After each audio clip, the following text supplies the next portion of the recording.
Hi there, this is Dr. Evan Osar with the Institute for Integrative Health and Fitness Education. Welcome to a special Wednesday edition of Integrative Movement Insider.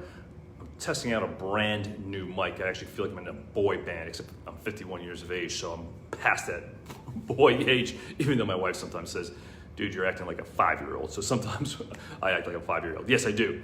Hey, can you guys just give me a thumbs up if you can hear me okay? Hey, my best friend, one of my BFFs, Pete, is watching. And Megan, one of our integrative movement specialists, she's going through the program right now. She's watching as well. Thank you guys for being on. Just give me a thumbs up. Yep, awesome. So I'm gonna flip around so you can see me over here as I demonstrate. Thank you for the thumbs up, I appreciate it. So let me just flip around here. Sorry about that. Sounds awesome. Oh, cool, right on, man. Thanks, Pete. Thanks for being on, my good friend. All right, here we go.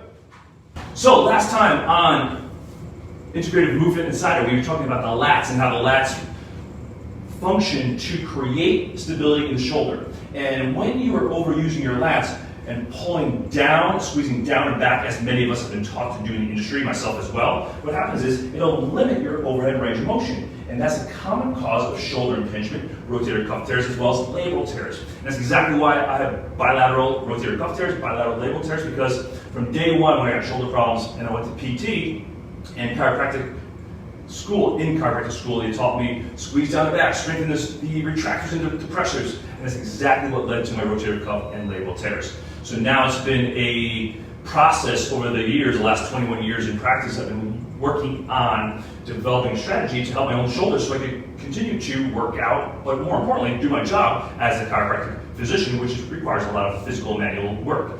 So one of the things we teach, and we'll teach you this weekend on our webinar, Jenice and I are doing a webinar, 2 different webinars that are sort of connected. I'll be talking about the best shoulder assessments as well as corrective exercise for improved strength. So what we're going to cover is why we use the cue to go out and wide. Not shrug, but out and wide and not down and back. Because if you're watching, do this with me. Squeeze down the back, lift your chest up like we've all been taught to do. Now raise your arm overhead. And as you can see, very limited range of motion when you use that cue. It may be appropriate if you're lifting something super heavy. Like say you're doing strongman lifting or you're lifting a heavy you're doing a heavy deadlift. Well, yeah, you may want to pack the shoulders and really squeeze down and back to limit range of motion and also to relatively, for that short period of time, protect the shoulder.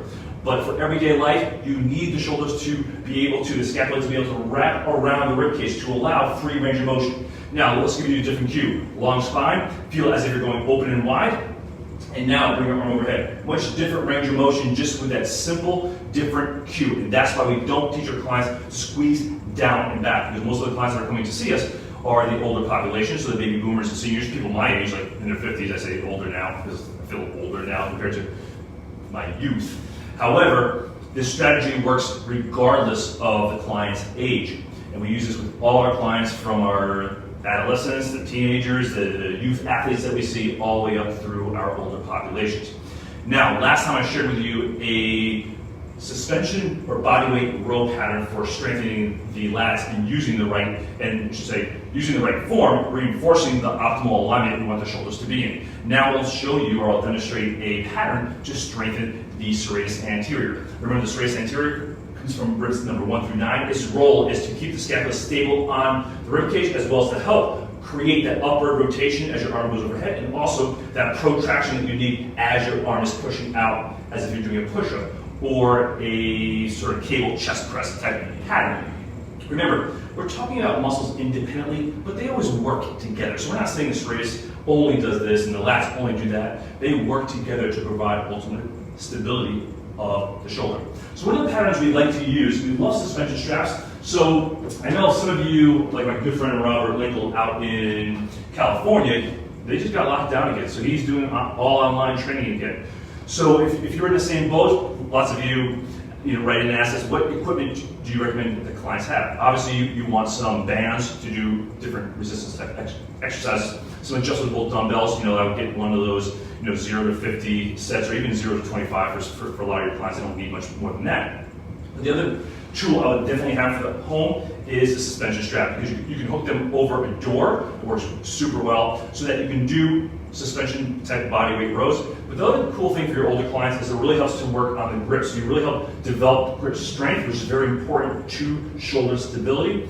And you can also do an exercise like we're about to do here. So one of the things that, remember, that Serratus does is it brings your arm up overhead and helps to keep the shoulders stable as your arm comes back down. So we like the fallout pattern as a great way, or a great pattern, I should say, to train Serratus Anterior. Again, it starts with the setup position. We always teach our clients, align the head and neck, thoracolpelvic cylinder, and then we'll grab the handles. So actually we'll grab the handles first and then set ourselves up. So align the head and neck, thoracolpelvic cylinder, and now the first thing I do is push out. So my arms push out, and ultimately I'm going to end up in a very similar position to this, because what I want to do next is not bring my arms overhead from here, but step my feet back. So that will essentially be my ending position. So I'll breathe in. As the arms come down, breathe out. As the arms go overhead, back to my starting position, and I'll make sure my grip is nice and strong on the handle. Breathing in, breathing out. You should see no change in alignment of the head and neck and thoracolpelvic cylinder. The client should feel it here and through their core, because that's essentially what's working, the anterior chain as well as the Serratus Anterior, to maintain the body weight or the body in this position. You do not want to see the client go like this. You don't want to see the client go like this. You don't want to see the client go like this. You want to see them stay nice and aligned. Breathing out as the arms go out. Maintaining this alignment. Breathing in as the arms come down. Breathing out as the arms go back out.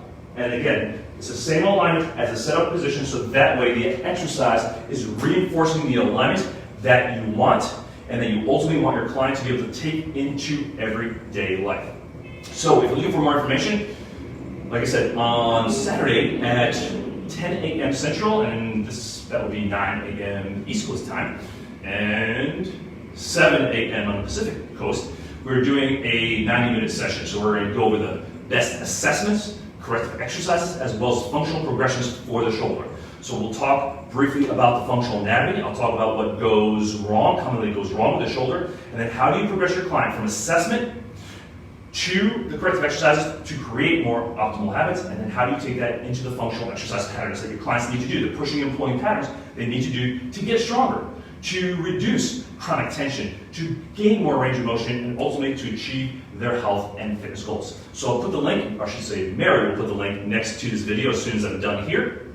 You can register. And then Jenice, right after I'm done, Jenice is doing a 90-minute session on working with the female core, or I should say females, women, working with women after surgery, because a lot of shoulder problems also result from surgery and trauma to the abdominal, pelvis, and or chest regions. And that will oftentimes, because your shoulders, the foundation for your shoulders and your scapula is, I should say, the thoracolpelvic cylinder. So if you have scar tissue adhesions, if you have compensatory patterns, if your client does from surgery and or trauma to one of these regions here, oftentimes it manifests as shoulder issues. And if you chase the shoulder, you'll miss what the real root cause is of the shoulder issue. So I'll be on at 10 a.m. and I believe Jenice will be on at 12 p.m. Central Time, which is 1 p.m. on the East Coast and 11 a.m. on the West Coast. So thank you for watching. Thank you for being part of our community, for all you do for your clients.